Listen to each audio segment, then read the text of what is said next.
మాజీ సీఎం కేసీఆర్తో మాజీ మంత్రి హరీష్ రావు సమావేశమయ్యారు. ఎర్రవల్లిలోని కేసీఆర్ ఫామ్ హౌస్లో జరిగింది. కాళేశ్వరం కమిషన్ విచారణకు హాజరు కావాల్సి ఉండడంతో ఈ సమావేశానికి రాజకీయంగా ప్రాధాన్యత ఏర్పడింది. కాళేశ్వరం ఎత్తిపోతల పథకంలో భాగంగా నిర్మించిన బ్యారేజ్ల నిర్మాణంలో అక్రమాలు జరిగాయన్న ఆరోపణలపై జస్టిస్ పీసీ ఘోష్ నేతృత్వంలోని కమిషన్ విచారణ జరుపుతోంది. ఈ క్రమంలోనే కేసీఆర్కు జూన్ 5న విచారణకు హాజరు కావాలని కమిషన్ నోటీసులు జారీ చేసింది. కేసీఆర్తో పాటు గత ప్రభుత్వంలో కీలక బాధ్యతలు నిర్వర్తించిన హరీష్ రావు, ప్రస్తుత బీజేపీ ఎంపీ ఈటెల రాజేందర్లకు కూడా కమిషన్ నోటీసులు పంపింది.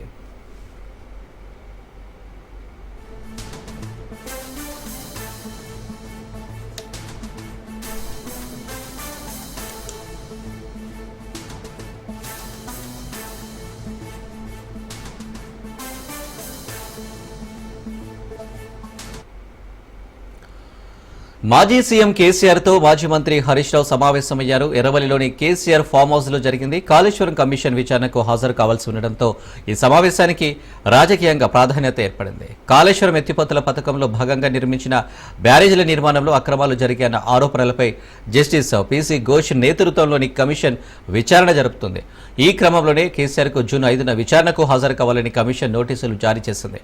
కేసీఆర్తో పాటు గత ప్రభుత్వంలో కీలక బాధ్యతలు నిర్వర్తించిన హరీష్ రావు, ప్రస్తుత బీజేపీ ఎంపీ ఈటెల రాజేందర్లకు కూడా కమిషన్ నోటీసులు పంపింది.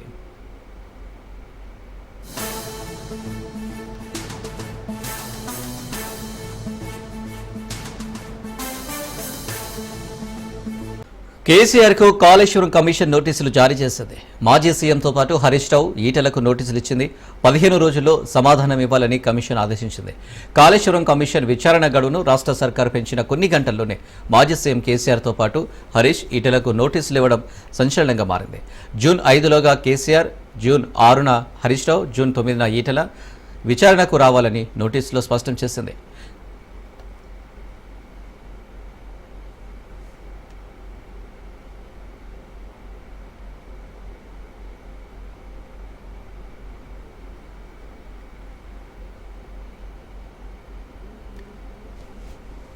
కాళేశ్వరం ప్రాజెక్టులో అత్యంత కీలకంగా చెప్పే మేడిగడ్డ బ్యారేజ్ 2023 అక్టోబర్ 21న కుంగిపోయింది. బ్యారేజ్లోని 7వ బ్లాక్ మీటరున్నర మేర భూమి లోపలికి కూరుకుపోయింది. దీనిపై అటు national dam safety authority NDSA, ఇటు విజిలెన్స్ డిపార్ట్మెంట్లు విచారణ పూర్తి చేసి నివేదికలు సమర్పించాయి.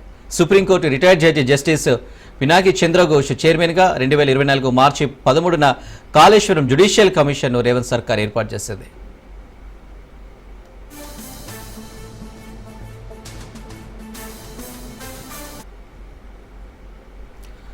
నాటి నుంచి మేడిగడ్డ, అన్నారం, సుందిళ్ల ఆనకట్టలకు సంబంధించిన లోపాలు, వైఫల్యాలపై కమిషన్ విచారణ జరిపింది.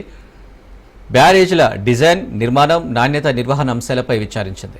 సాంకేతిక, ఆర్థిక, విధానపరమైన అంశాలపై ఇంజనీర్లు, ఉన్నతాధికారులు, ఇతరులను ప్రశ్నించింది. వారి నుంచి అఫిడవిట్లు తీసుకుని వాటి ఆధారంగా క్రాస్ ఎగ్జామినేషన్ చేసింది. తాజాగా నాటి సీఎంగా ఉన్న కేసీఆర్, నాడు ఇరిగేషన్ మినిస్టర్గా ఉన్న హరీష్ రావు, ఆర్థిక మంత్రిగా వ్యవహరించిన ఈటెలకు నోటీసులు ఇవ్వడం సంచలనంగా మారింది. వీరి విచారణ అనంతరం త్వరలోనే రాష్ట్ర ప్రభుత్వానికి కమిషన్ నివేదికను అందించే అవకాశం ఉంది.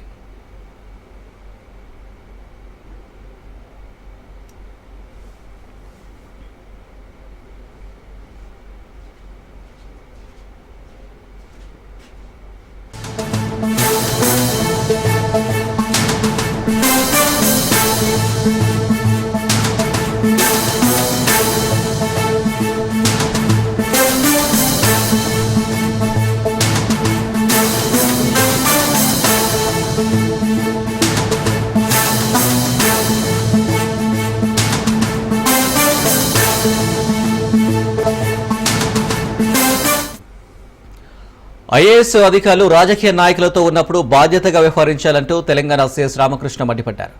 ఐఏఎస్ అధికారులు ఆల్ ఇండియా సర్వీసెస్ ప్రతిష్టకు భంగం కలిగించే విధంగా ప్రవర్తించకూడదని, ప్రజా సమావేశాల్లో పాల్గొన్నప్పుడు అనుచిత ప్రవర్తన మానుకోవాలని అన్నారు. ఐఏఎస్ అధికారులు ఇలా ప్రవర్తిస్తే ప్రజల్లో అధికారుల పట్ల ఉన్న నమ్మకం తగ్గుతుందని ప్రభుత్వం హెచ్చరించింది. అధికారి ఎల్లప్పుడూ పరిపూర్ణ నిజాయితీతో ఉండాలని సూచించింది.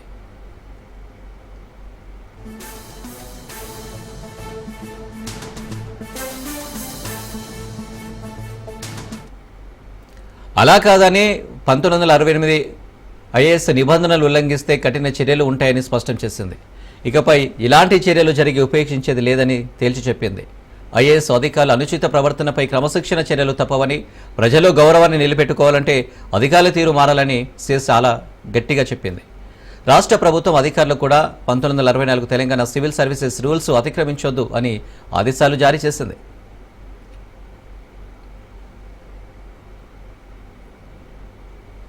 అచ్చంపేటలోని అమరాబాదు మండలం మాచరంలో ఇందిరా సౌరగిరి జల వికాసం పథకాన్ని సీఎం రేవంత్ రెడ్డి శ్రీకారం చుట్టారు. ఈ సందర్భంగా గ్రామంలో నిర్మించిన సీతారామాంజనేయ స్వామి ఆలయాన్ని దర్శించుకున్న ఆయన స్వామివారికి ప్రత్యేక పూజలు చేశారు. అనంతరం ప్రభుత్వ కార్యక్రమంలో పాల్గొన్న ట్రైబల్ వెల్ఫేర్ డిపార్ట్మెంట్ సెక్రటరీగా పనిచేసిన ఐఏఎస్ ఏ శరత్ ఆయన కాలు మొక్కారు. ఇందుకు సంబంధించిన ఫోటోలు, వీడియోలు సోషల్ మీడియాలో వైరల్ అయ్యాయి. దీంతో ఐఏఎస్ శరత్పై సిఎస్ సీరియస్ అయ్యారు.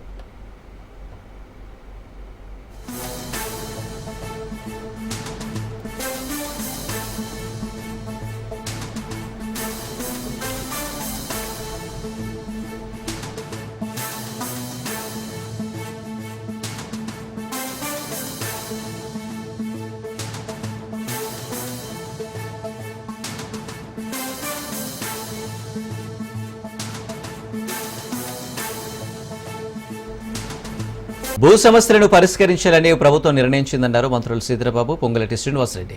ఆపరేషన్ సింధూర్ విషయంలో రాజకీయాలకు అతీతంగా ఒక్కటే ముందుకు నడవాలన్నారు.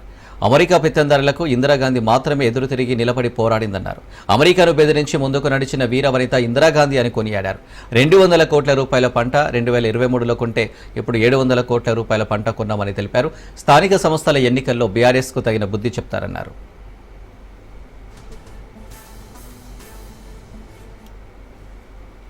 ధరణిని బంగాళాఖాతంలో వేస్తామని చెప్పిన సమయం వచ్చింది.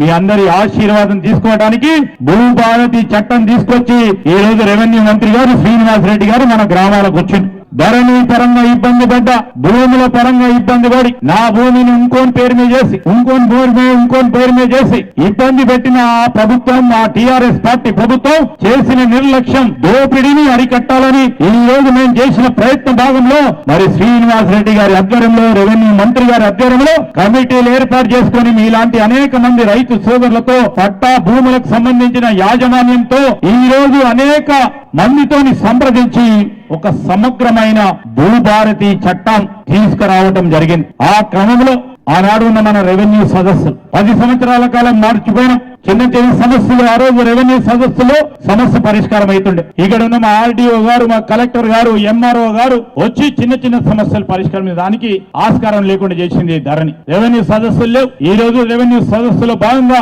అడుగులు వేస్తామని ముందుకొచ్చి స్వయానా రెవెన్యూ మంత్రి గారే ఇలాంటి మన ఉప్పరి తోట గ్రామానికి సంబంధించి ఈ ఊరికి వచ్చి నేరుగా ఈ రోజు ప్రజలతోని మాట్లాడి సమస్య పరిష్కారం చేయాలి, ఏమైనా ఉంటాని తెలియజేయడానికి రేపు రాబోయే కాలంలో సులువుగా రెవెన్యూ వ్యవస్థ ఉండాలి. అవినీతి ఎక్కడ కూడా ఉండదు. మీరు మండలానికి సంబంధించి రెవెన్యూ ఆఫీస్ పోయినా అక్కడ రూపాయి ఖర్చు లేకుండా మీ భూమి పత్రాలకు సంబంధించి గాని, మీ రిజిస్ట్రేషన్ కు సంబంధించి గాని మీ హక్కుగా ఈ ప్రభుత్వం ఇచ్చిన హక్కుగా మీరు ఒక్క రూపాయి ఖర్చు లేకుండా మీకు న్యాయపరంగా ఉన్న భూమిని కాపాడే ప్రయత్నంలోనే ఈ రోజు శ్రీనివాస్ రెడ్డి గారి ఆధ్వర్యంలో భూభారతి చట్టం తీసుకురావడం జరిగింది. ఇక ఇందిరమ్మ ఇళ్ల విషయానికి వస్తే ఆనాటి ప్రభుత్వం 10 సంవత్సరాలలో కట్టింది, మొత్తం టెండర్లు పిలిచింది 98,654 ఇళ్లు. దాంట్లో పూర్తి చేసింది 62,000 ఇళ్లు, 30,000 ఇళ్లు చిల్లరు మొండిగోడలతో రాష్ట్ర వ్యాప్తంగా ఇప్పటికే కనిపిస్తూనే ఉంటాయి. మన ఇందిరమ్మ ప్రభుత్వంలో గౌరవ ముఖ్యమంత్రి రేవంత్ రెడ్డి గారి నాయకత్వంలో సహచార కేబినెట్ మంత్రులు అందరం కలిసి ఇది ఎలా కాదు, ఇందిరమ్మ ప్రభుత్వం అంటేనే ఇందిరమ్మ ఇల్లు అంటేనే ఇందిరమ్మ ప్రభుత్వం మొదటి విడతగా 4.5 లక్షలు రాష్ట్ర వ్యాప్తంగా ఇద్దాం. రాబోయే ఈ 4 సంవత్సరాలలో ఈ 4.5 లక్షల ఇళ్లతో కలిపి 20 లక్షల ఇళ్లు తగ్గకుండా కట్టిద్దామని గౌరవ ముఖ్యమంత్రి గారు, కేబినెట్ సహచార మంత్రులందరం ఆ దిశలోనే పనిచేస్తున్నాము. ప్రతి గ్రామంలో మొదటి విడత ఆ నియోజకవర్గానికి ఇచ్చిన 3,500లో పేదవాళ్లలో పేదవాళ్ళకి ఇవ్వాలని మన ప్రభుత్వం కోరుకుంటుంది. ఆనాటి ప్రభుత్వం పింక్ కలర్ షర్ట్ వేసుకున్న వాళ్ళకే ఇవ్వాలని అనుకునేది. కానీ మన ఇందిరమ్మ ప్రభుత్వంలో అందరూ చల్లగుండాలి, ఆ అందరిలో నేనుండాలి అని కోరుకునే మన ప్రభుత్వం, నీది ఏ కులం, నీది ఏ మతం, నీది ఏ పార్టీ, నువ్వు ఎవరికి ఓటేస్తావని అడగకుండా పేదవాళ్లలో బహుపేదవాళ్ళకి ఇవ్వాలని పెద్ద మనసుతో మన ఇందిరమ్మ ప్రభుత్వం మొదటి విడత ప్రతి గ్రామంలో పేదవాళ్ళకి బహుపేదవాళ్ళకి ఇవ్వాలని నిర్ణయం తీసుకుంది. మన ప్రభుత్వం కావలసినన్ని ఇందిరమ్మ ఇళ్ళు ఇస్తుంది, అందుట్లో అనుమానం లేదు. టీటీడీ పాలక మండలి సమావేశంలో కీలక నిర్ణయాలు తీసుకున్నారు. 55 కీలక అంశాలపై చర్చించి ఆమోదముద్ర వేసింది టీటీడీ బోర్డు. ప్రధానంగా తిరుమల కొండపై పచ్చదనం పెంపునకు టీటీడీ శ్రీకారం చుట్టింది. ఏపీ అటవీ శాఖ ఆధీనంలో అటవీ ప్రాంతం ఎక్కువగా ఉండడంతో ఆ శాఖకు 4 కోట్లు ఇచ్చేందుకు ఆమోదం తెలిపింది. టీటీడీ ఉప ఆలయాల సమగ్ర అభివృద్ధికి, తిరుమల కాలినడక మార్గాల్లో సౌకర్యాల కల్పనకు కమిటీలు వేసింది.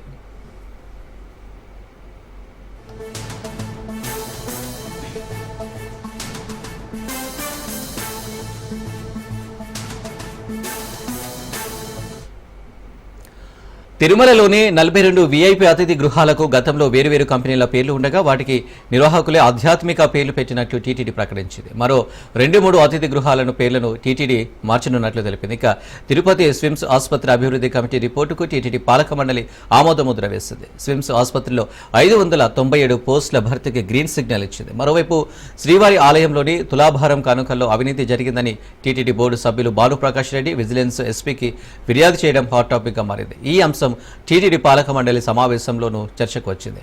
తులాభారం కానుకల్లో స్కామ్పై విజిలెన్స్ విచారణ ప్రారంభమైందన్నారు టీటీడీఓ శ్యామలరావు. ఈ అంశాన్ని విజిలెన్స్ సీజీఓ స్వయంగా మానిటరింగ్ చేస్తున్నారని చెప్పారు. అటవీ ప్రాంతం ఉంది, టీటీడీకి బయట స్టేట్ ఫారెస్ట్ డిపార్ట్మెంట్ దగ్గర ఎక్కువగా ఉంది. రెండు కూడా ప్రణాళికలు రచించి వాటిని ఇంప్లిమెంట్ చేయాలనేది డైరెక్షన్ ఇచ్చిన తర్వాత టీటీడీ తరపు నుంచి మేము ఆల్రెడీ చేయడం మొదలెట్టాము. టీటీడీ బయట ఎక్కువగా ఉన్న ప్రాంతము స్టేట్ గవర్నమెంట్ కంట్రోల్లో ఉంది కాబట్టి వాటికి కూడా వారి ద్వారా కూడా చేయడానికి వారికి ఫండింగ్ అడిగారు. టీటీడీ నుంచి వారికి 4 కోట్ల ఫండింగ్ ఇవ్వాలని ఈరోజు బోర్డు నిర్ణయం తీసుకోవడం జరిగింది. దీని ద్వారా 68% ఉన్న పచ్చదనాన్ని 80% పెంచాలనేది ఈ నిర్ణయం. ఈ ఫండ్ ని ఫేజ్ వైజ్ మానిటరింగ్ చేసుకుంటూ ఇంప్లిమెంటేషన్ 3 సంవత్సరాల్లో దీన్ని విడుదల చేయాలని నిర్ణయించడం జరిగింది. అలాగే తిరుచానూరు పద్మావతి అమ్మవారి ఆలయం, అమరావతి వెంకటేశ్వర స్వామి ఆలయం, నారాయణవనం కళ్యాణ వెంకటేశ్వర స్వామి ఆలయం, కపిలతీర్థం కపిలేశ్వర స్వామి ఆలయం, నాగులాపురం వేదనారాయణ స్వామి ఆలయం, ఒంటిమిట్ట కోదండరామస్వామి ఆలయం, వీటి సమగ్ర అభివృద్ధి కోసం ప్రణాళికలు తయారు చేయడానికి ఒక కన్సల్టెంట్ ఇచ్చి దీని ద్వారా అభివృద్ధి ప్రణాళికలు వచ్చిన తర్వాత డీటెయిల్ ప్రాజెక్ట్ రిపోర్ట్స్ వచ్చిన తర్వాత వీటిని అభివృద్ధి చేయడానికి దీనికి నిర్ణయం తీసుకోవడం జరిగింది. బిగ్ క్యాంటీన్లు, జనతా క్యాంటీన్లు ఏవైతే ఉన్నాయో గతంలో క్వాలిటీ మీద ఒక ఇంపార్టెన్స్ లేకుండా, ప్రాధాన్యత లేకుండా ఎవరు ఎక్కువ టీటీడీకి ఆదాయం ఇస్తారో వారికి ఇవ్వడం జరిగింది.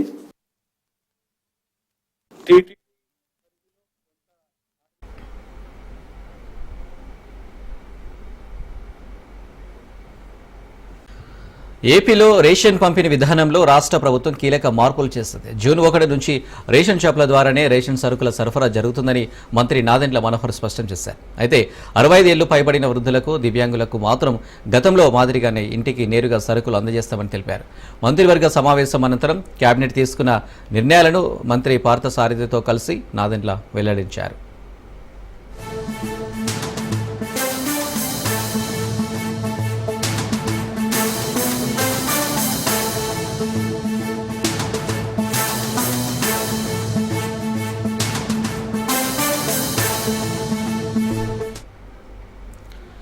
లిక్కర్ కామెంట్స్ పై ఏపీ కేబినెట్ లో చర్చ జరిగినట్లు తెలుస్తుంది. లిక్కర్ స్కామ్ పై మంత్రులు ఎవరూ కామెంట్స్ చేయదని ఆదేశించారు సీఎం చంద్రబాబు.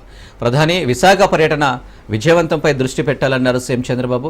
జూన్ 19, 20న యోగా రిహార్సల్స్ ఉంటాయని, జూన్ 21న విశాఖ యోగా డేలో 5 లక్షల మంది పాల్గొనేలా ప్రణాళిక చేయాలన్నారు. అభివృద్ధి కార్యక్రమాలపై మంత్రులు ఫోకస్ పెట్టాలని సూచించారు. పీడిఎస్ రైస్ పంపిణీ వ్యవస్థ ఏదైతే ఫేర్ ప్రైస్ షాపుల ద్వారా రాష్ట్ర వ్యాప్తంగా 29,000 షాపుల్లో ప్రతి నెల 1వ తారీఖు నుంచి 15వ తారీఖు వరకు ఉదయం నుంచి రాత్రి వరకు ప్రజలకి అందుబాటులో ఉండి సరుకులు సరఫరా చేసే వ్యవస్థని కుట్రపూరితంగా గత వైఎస్ఆర్సీపీ ప్రభుత్వం రాష్ట్రానికి అపార నష్టం కలిగిస్తూ వినియోగదారులు కూడా కనివిని ఎరగని రీతిలో ఇబ్బందికరమైన పరిస్థితులు తీసుకొచ్చారు. ఈ 9,260 MDU వ్యాన్లు ఏర్పాటు చేయడానికి కోసం 1,860 కోట్ల రూపాయలు ప్రజాధనాన్ని దుర్వినియోగం చేశారు. ట్రయల్ ప్రాజెక్టుగా ఇంటింటికి మేము డోర్ డెలివరీ చేస్తామని పెద్ద పెద్ద మాటలు చెప్పిన వారు ఆ ట్రయల్ ప్రాజెక్ట్ కోసం, పైలట్ ప్రాజెక్ట్ కోసం మరొక 200 కోట్ల రూపాయలు వెచ్చించారు. చివరికి అంతిమంగా వినియోగదారుడికి చెప్పుకోలేని సమస్యలు. ఇంటింటికి ఎక్కడ కూడా డోర్ డెలివరీ జరగలేదు. ప్రతి వీధికి వచ్చి అది కూడా ఆ ఆపరేటర్ కి ఏ విధంగా అనుకూలంగా ఉందో ఆ సమయానికే వచ్చి ఉన్నంతసేపు ఉండి వెళ్ళిపోయే పరిస్థితి ప్రతి ఒక్కరం కూడా మనం చూస్తూనే ఉన్నాం. మనకి ప్రజల్లో తిరుగుతున్నప్పుడు ఈ సమస్యల పైన వాళ్ళు ఎంతో ఆందోళన చెందుతూ మన దృష్టికి తీసుకొచ్చారు. ఆపరేషన్ సింధూర్ కి రాష్ట్ర మంత్రివర్గం ఆర్మ్డ్ ఫోర్సెస్ ని వారి ధైర్య సాహసాలని అభినందిస్తూ ముఖ్యంగా ముఖ్యమంత్రి గారు with pride I salute the brave warriors of Indian armed forces for swiftly avenging the Pahalgam terror attack. ఈరోజు ఉదయం ముఖ్యమంత్రి గారు ట్వీట్ చేయడం జరిగింది. సో అదే లైన్ లో మంత్రి మండలి కూడా మన ఆర్మ్ ఫోర్సెస్ చూపిస్తున్న ధైర్య సాహసాలని కానివ్వండి, అదేవిధంగా ప్రధానమంత్రి గారి నాయకత్వంలో భారతదేశం యొక్క శక్తిని ప్రదర్శించినందుకు తీర్మానం ద్వారా చేయటం జరిగింది. మరి ఆంధ్రప్రదేశ్ రాష్ట్ర ప్రజలందరూ కూడా, ఆంధ్రప్రదేశ్ రాష్ట్ర ప్రజలే కాదు దేశం యావత్తు ఆర్మ్డ్ ఫోర్సెస్ వెనకాల ఐక్యంగా నిలబడతామని చెప్పేసి కూడా చెప్పడం జరిగిందని చెప్పేసి మనం చేస్తాను. రాష్ట్ర ముఖ్యమంత్రి శ్రీ నారా చంద్రబాబు నాయుడు గారి అధ్యక్షతన కేబినెట్ సమావేశం జరగడం జరిగింది. దాంట్లో ముఖ్యంగా ఈ గత 5 సంవత్సరాల్లో ఆంధ్రప్రదేశ్ రాజధాని ఏది అంటే చెప్పలేని ఒక దౌర్భాగ్య పరిస్థితిలో ఉన్న విషయం అందరికీ తెలిసిందే. మీ రాష్ట్ర రాజధాని ఏది అని ఇతర రాష్ట్రాలు గాని ఇతర దేశస్తులు గాని అడిగితే చెప్పుకోలేని దౌర్భాగ్య పరిస్థితి మనందరం కూడా చూసాం. రాష్ట్ర విభజన చట్టం 2014 చూసినట్లయితే దాంట్లో సెక్షన్ 2, సెక్షన్ 5 ప్రకారం ఏంటంటే నిర్దేశింపబడిన కాల పరిమితి వరకు హైదరాబాద్ ఉమ్మడి రాష్ట్ర రాజధానిగా ఉంటుంది. నిర్దేశింపబడిన సమయం తర్వాత హైదరాబాద్ తెలంగాణ రాష్ట్రానికి రాజధానిగా, కొత్తగా నిర్ణయించబడే రాజధాని అమరావతికి ఆంధ్రప్రదేశ్ కు ఉంటుందని చెప్పేసి ఆ చట్టంలో పేర్కొనబడింది. అంటే రాజధాని పేరు ఎక్కడ కూడా తెలుపుకోకుండా ఈ రోజు దాన్ని అమెండ్మెంట్ చేయమని చెప్పేసి రిక్వెస్ట్ చేస్తూ తెలంగాణ రాష్ట్రానికి హైదరాబాదు, అమరావతి విభజిత ఆంధ్రప్రదేశ్ కు రాజధానిగా అమెండ్ చేయాలని చెప్పేసి ఈ రోజు ఏదైతే ప్రపోజల్ వచ్చిందో దాన్ని మంత్రిమండలి ఆమోదించడం జరిగింది.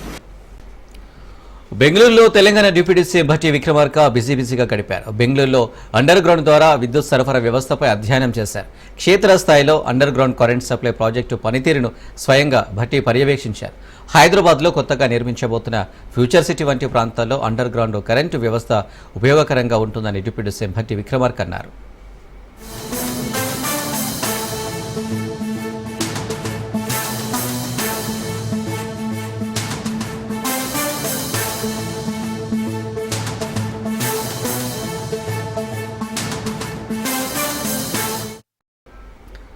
కాళేశ్వరం కమిషన్ నోటీసులపై ఎంపీ ఈటెల రాజేందర్ స్పందించారు. తనకు ఎలాంటి నోటీసులు రాలేదన్నారు ఎంపీ. నోటీసులు అందిన తర్వాత స్పందిస్తానన్నారు ఎంపీ ఈటెల.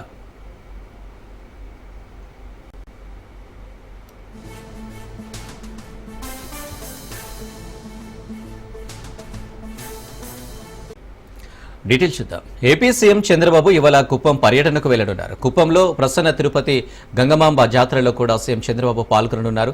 గంగమాంబ జాతరలో చివరి ఘట్టమైన అమ్మవారి విశ్వరూప దర్శనం ఉంటుంది.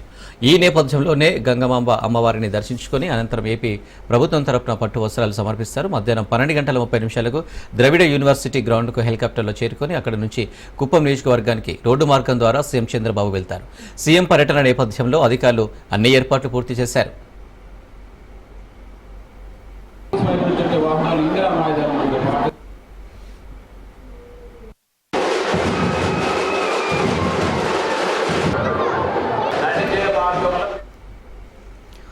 ఏపీ సీఎం చంద్రబాబు ఇవాళ కుప్పం పర్యటనకు వెళ్లనున్నారు. కుప్పంలో ప్రసన్న తిరుపతి గంగమాంబ జాతరలో కూడా సీఎం చంద్రబాబు పాల్గొననున్నారు. గంగమాంబ జాతరలో చివరి ఘట్టమైన అమ్మవారి విశ్వరూప దర్శనం ఉంటుంది.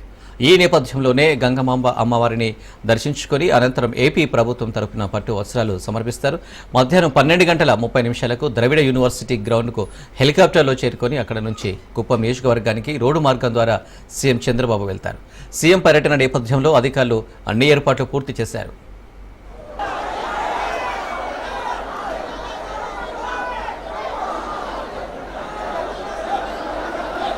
ఏపీలో రాక్షస పాలన కొనసాగుతుందని వైసీపీ చీఫ్ జగన్ మండిపడ్డారు. కలియుగంలో రాజకీయాలు చేయాలంటే భయం ఉండకూడదని, కేసులకు జైలుకు భయపడకూడదన్నారు. అలా అయితేనే రాజకీయాలు చేయగలమన్నారు. తెగువ ధైర్యం ఉంటేనే రాజకీయాలు చేయగలమన్న జగన్ చంద్రబాబు చేస్తున్న రాజకీయాలు అలా ఉన్నాయంటూ విమర్శించారు. నా 15,000 సంగతి ఏమిటి అని ఈ స్థాయి నుంచి పిల్లలు మొదలు పెడతారు. ఎన్నికలప్పుడు ఏమని చెప్పాడు? ఇంటింటికి పోయాడు, ఇంటింటికి కరపత్రాలు పంచినారు, ఇంటింటికి బాండ్లు అన్నాడు, ఇంటింటికి పోయి ఏం చెప్పినాడు అని ఏమన్నాడు? ఇంటింటికి ఆయన పోతాడు, ఆయనతో పాటు కార్యకర్తలు అందరినీ పంపించాడు. అక్కడ పోయి ఏమంటాడు? చిన్న పిల్లలు కనపడితే నీకు 15,000, నీకు 15,000, నీకు 15,000. అదే ఇంట్లో నుంచి వాళ్ళ అమ్మ బయటకు వచ్చింది, పిల్లల అమ్మ, వాళ్ళ చిన్నమ్మ. వీళ్ళు బయటకు వస్తే వాళ్ళని చూడగానే, వాళ్ళని చూసిన వెంటనే నీకు 18,000, నీకు 18,000, నీకు 18,000 అంటాడు. సంతోషమా అని అంటాడు. మళ్ళా అంతలో ఇంట్లో నుంచి ఈ చిన్నమ్మలు, ఈ అమ్మలు, వాళ్ళ అమ్మలు బయటకు వచ్చినారు. వాళ్ళని చూడగానే నీకు 50 ఏళ్ళ వయసు కదా, మీకు 48,000, నీకు 48,000, నీకు 48,000 అన్న మొదలుపెట్టినాడు. అంతటితో ఆగల. ఇంట్లో నుంచి 20 ఏళ్ళ పిల్లోడు వస్తే ఇట్లా చూసి నీకు 36,000, నీకు 36,000, నీకు 36 సంతోషమా అన్నాడు. అంతటితో ఆగల. ఆ ఇంట్లో నుంచి ఒక రైతు బయటకు వచ్చినట్టు కండువా కప్పుకొని, రైతు అని చెప్పి ఎప్పుడైతే చూశాడో నీకు 26,000, నీకు 26,000, నీకు 26,000 అన్న మొదలుపెట్టాడు. మనం చెప్పిన దానికన్నా కూడా 3 ఇంతలు 4 ఇంతలు ఎక్కువగా ఇస్తాము అని చెప్పి ప్రతి ఇంటికి కూడా వీళ్ళు చెప్పిన మాటలు వీళ్ళను వెంటాడుతూనే ఉంటాయి. ఏ ఒక్కరూ కూడా ఆయనను ప్రశ్నించే స్వరం వినపడకుండా చేసేందుకు ఈ పెద్ద మనిషి చేస్తా ఉన్న పాలన భయానక పాలన సృష్టించడం. ఆ భయానక పాలన సృష్టించడంలో భాగంగా ఈ రోజు రెడ్ బుక్ రాజ్యాంగం నడుస్తూ ఉంది. ఈ రెడ్ బుక్ రాజ్యాంగంలో ఎవరైనా కూడా గొంతు విప్పుతారు చంద్రబాబు నాయుడుకు వ్యతిరేకంగా అని చెప్పి ఎక్కడ చంద్రబాబు నాయుడు గారికి అనిపించినా వెంటనే ఆ మనిషి గొంతు పట్టుకోవడం, ఆ నులిపేయడము అనేది ఎలా అనేది మాత్రమే చేస్తూ ఉన్నారు. మొట్టమొదటిసారిగా చూస్తూ ఉన్నాం మ్యానుఫ్యాక్చర్డ్ విట్నెస్లు. అంటే ఒక నేరంతో ఒక మనిషికి సంబంధం ఉండదు, కానీ ఏకంగా వీళ్ళకి సంబంధించిన ఒక వ్యక్తిని క్రియేట్ చేస్తున్నారు. ఆయన చేత ఆయనను అప్రూవర్ అంటున్నారు, ఆయన చేత ఇష్టం వచ్చిన మాటలు మాట్లాడిస్తున్నారు, ఒక ఎవిడెన్స్, మ్యానుఫ్యాక్చర్డ్ ఎవిడెన్స్ క్రియేట్ చేయిస్తున్నారు. ఆ మనిషితో ఈ మనిషి పేరు చెప్పిస్తున్నారు, ఈ మనిషిని ఇలా అరెస్ట్ చేస్తా ఉన్నారు. ఇంతవరకు ఎప్పుడు హిస్టరీలో ఇటువంటి కార్యక్రమాలు ఎప్పుడు జరగల. ఒక తప్పుడు సాంప్రదాయానికి పెద్ద మనిషి చంద్రబాబు నాయుడు గారు ఈ రోజు ఎవడెవడైతే మీకు అన్యాయం చేశాడో పర్వాలా, అన్యాయం చేయండి, చేయించుకుంటాం, టైం మీది, కానియండి, కొట్టండి అని చెప్పి చెప్పండి. ఆడు ఎవడు ఏం చేస్తా ఉన్నాడో పేరు రాసుకోండి. రెడ్ బుక్ అని నేను చెప్పను కానీ పేరైతే రాసుకోండి, మీరు ఏ బుక్ లో రాసుకున్నా పర్వాలా. దాని తర్వాత మాత్రం అన్యాయం చేసినోనికి సినిమా మాత్రం మనం చూపిస్తామండి. ఆ మనిషి రిటైర్డ్ అయి ఉన్నా కూడా లాక్కొని వస్తా, ఆ మనిషి దేశం విడిచిపెట్టిపోయినా లాక్కొని వస్తా. ఎవరిని వదిలిపెట్టేది ఉండదు. ఒక్కొక్కడికి మాత్రం సినిమా మాత్రం ఎలా చూపించానో అలా చూపిస్తామని మాత్రం చెప్తాను. ఖచ్చితంగా వీళ్ళు ఏదైతే నాటుతున్నారో, ఏదైతే ఇత్తుతున్నారో, ఇది 2 ఇంతలు వీళ్ళకి పండే కార్యక్రమం కూడా జరుగుతుందని మాత్రం ప్రతి కార్యకర్తకు గట్టిగా చెప్పండి. జగిత్యాల నియోజకవర్గ కాంగ్రెస్ లో విభేదాలు మరోసారి బగ్గుమన్నాయి. కాంగ్రెస్ సీనియర్ నేత జీవన్ రెడ్డికి ఎమ్మెల్యే సంజయ్ కుమార్ కౌంటర్ ఇచ్చారు. కాంగ్రెస్ పార్టీలో ఎక్కువసార్లు ఓడిపోయిన వ్యక్తి ఒక జీవన్ రెడ్డి మాత్రమే అని అన్నారు. జీవన్ రెడ్డి సహనం కోల్పోయి ఇష్టం వచ్చినట్టు మాట్లాడుతున్నారని మండిపడ్డారు. జీవన్ రెడ్డి కుటుంబ రాజకీయాల వల్ల జగిత్యాలలో ఒక నాయకుడు కూడా ఎదగలేదన్నారు. నాకు తెలిసి ఎక్కువ సార్లు ఓడిపోయిన నాయకుడు కూడా వారు 5 సార్లు ఎమ్మెల్యేగా, 3 సార్లు ఎమ్మెల్యే కూడా. ఓకే, వారు చేసిన సేవలకు చాలా సార్లు కూడా వచ్చింది. లేదా సేవలే కావచ్చు, 3 సార్లు ఎంపీ కూడా, 5 సార్లు ఎమ్మెల్యే సేవలే కావచ్చు. రాజకీయంగా వారి పక్కన 2వ శ్రేణి నాయకులు ఎవరు కూడా ఎదుగుయకుండా వాళ్ళ కుటుంబ సభ్యులను వాళ్ళని ప్రాధాన్యత ఇచ్చే వల్ల జగిత్యాలలో ఇంకొకరు ఆల్టర్నేట్ గా అప్లికేషన్ పెట్టుకుంటూనే లేకుండా ఈ మధ్య కాలంలో నేను కాంగ్రెస్ ప్రభుత్వంతో కావచ్చు, ముఖ్యమంత్రి గారితో కావచ్చు, పిసిసి అధ్యక్షులతో కావచ్చు, మంత్రులతో దగ్గరైన తర్వాత సహనం కోల్పోయి ఆ సహనంతో ఇష్టం వచ్చినట్టు మాట్లాడతాం. నేను కూడా పెద్ద మనిషి, వయసు పెద్దగా అయినా కొద్దిగా అప్పుడప్పుడు మన ఇంట్లో పెద్దలు కూడా అట్లా మాట్లాడతారు. మనం ఎందుకు లేని నా పని నేను చేసుకుంటూ పోయినా ఎన్నిసార్లు పోయినా కానీ మళ్ళీ మాట్లాడుతూ ఉంటే నిన్న కూడా గాంధీ భవన్ సాక్షిగా ఇక నాతో లేడు, ఆయన మోస్ట్ సీనియర్, ఆయన ఇండిపెండెంట్. గాంధీ భవన్ లో కూర్చొని ఇండిపెండెంట్ అంటే నాకు అర్థం. మోస్ట్ సీనియర్ అన్నప్పుడు నాకు అనిపించింది నీకంటే ఒకసారి గెలిచిన వాళ్ళు ఉన్నారు పార్టీలో. ప్రజల కోసం ప్రాణాలను పణంగా పెట్టి పోరాడిన ప్రజానాయకుడు కేసీఆర్ కు రాజకీయ దురుద్దేశంతో కుట్రపూరితంగా రేవంత్ రెడ్డి ప్రభుత్వం ఏర్పాటు చేసిన కాళేశ్వరం కమిషన్ నోటీసులు ఇవ్వడాన్ని తీవ్రంగా ఖండిస్తున్నామని బీఆర్ఎస్ ఎమ్మెల్సీ కవిత అన్నారు. అది కాళేశ్వరం కమిషన్ కాదు, కాంగ్రెస్ కమిషన్ అని మరోసారి తేటతెల్లమైందని విమర్శించారు.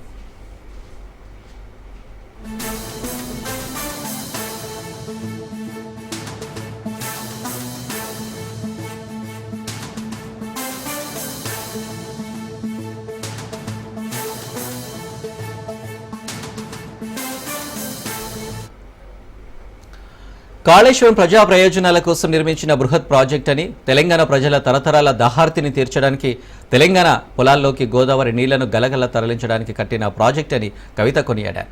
తాను కలలు కన్న తెలంగాణను 1 కోటి ఎకరాల మాగాణంగా తీర్చిదిద్దడానికి కేసీఆర్ కట్టిన ప్రాజెక్టే కాళేశ్వరం అని అన్నారు.